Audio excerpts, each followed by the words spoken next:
téléspectateurs! Bienvenue à cet 6e épisode de l'Entrepreneur Artiste! Cette semaine, je reçois Anne-Marie Gagné de Solutions Wow, ainsi que bien sûr Stéphanie Bélan de Persévère. La première question vient de Ghislaine de Saint-Eustache qui dit « Je serais curieuse de savoir comment se passe un événement qui dure plus longtemps, disons un événement de 2 semaines. » Eh ben dis donc, Ghislaine, t'es curieuse toi? Ça, c'est définitivement une partie de mon travail que j'adore parce que ça marie 2 de mes passions, les voyages et le camping. Alors, j'ai pris la décision de troquer mon petit VUS pour un motorisé. Le motorisé me permet d'apporter tous mes effets personnels ainsi que ma nourriture pour mes événements. Alors quand je pars pour un événement de 2 semaines, il y a le motorisé suivi de la remorque qui transporte mon matériel, le kiosque, les inventaires et tout ça. Et puis, je suis toujours stationnée à proximité de l'événement. Et les allers-retours entre le kiosque et l'emplacement de camping se fait en trottinette électrique. Quand je pars sur des événements comme ça, j'ai pas l'impression de partir travailler. J'ai vraiment l'impression plutôt de partir à l'aventure.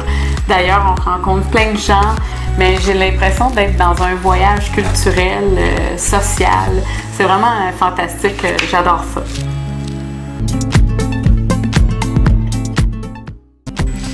La deuxième question nous provient de Roxane de Saint-Colomban qui demande « Et qu'arrive-t-il de ta vie de couple quand tu es parti si longtemps? » Je me demande bien qu'est-ce qu'elle sous-entend. Eh bien, quand c'est possible, mon amoureux vient avec moi sur les événements. Et j'adore ça. Pas juste parce qu'il m'aide au montage, démontage des kiosques, mais parce qu'on travaille super bien dans le kiosque ensemble. Le fait qu'on est un homme, une femme, ça donne une synergie, une dynamique avec les clients qui est super intéressante et on a beaucoup de plaisir à travailler ensemble. Et les fois qu'il ne peut pas venir, je dois vous avouer que je l'amènerai dans mes valises. Oh oui! Mais sinon, ça se passe bien. On est tous les deux des personnes très autonomes. On n'est pas très ennuyeux, malgré qu'on se parle à tous les jours, on se fait des FaceTime. C'est fabuleux ça, hein, le FaceTime. Fait qu'on a l'impression de voir la personne même si on la voit pas. Et puis sur les événements, on a tellement des grosses journées de travail. Quand arrive le soir, de relaxer puis de retomber dans ma bulle, c'est ce que j'ai de besoin, que mon chum soit là ou pas avec moi. Alors, on s'en sort bien. Et puis quand il peut pas venir, eh bien, les retrouvailles ne sont que meilleures. Pour vendre, c'est facile. Faut juste que tu t'arranges, que ça soit beau. C'est tout. Beau. Ou belle. Comme moi.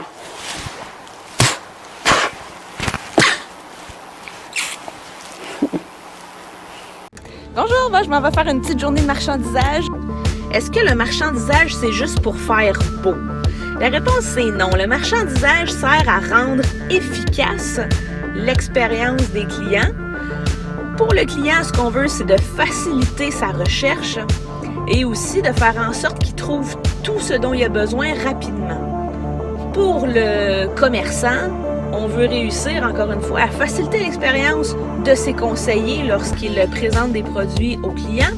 On veut aussi réussir à stimuler les ventes, c'est-à-dire qu'il y a un positionnement de produits complémentaires qui est nécessaire pour faire en sorte, que le client trouve tout ce dont il a besoin, mais en même temps, pour le commerçant, ce qu'on veut, c'est augmenter le panier moyen en ayant plus d'unités par transaction.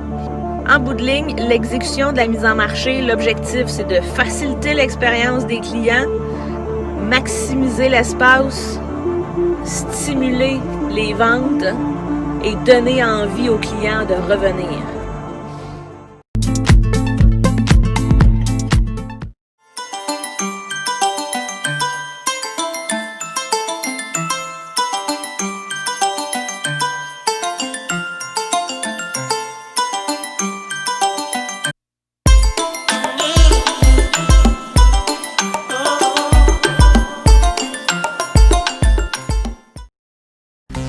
Mon nom est Stéphanie Bellano. Je vous dis bye bye, à la semaine prochaine.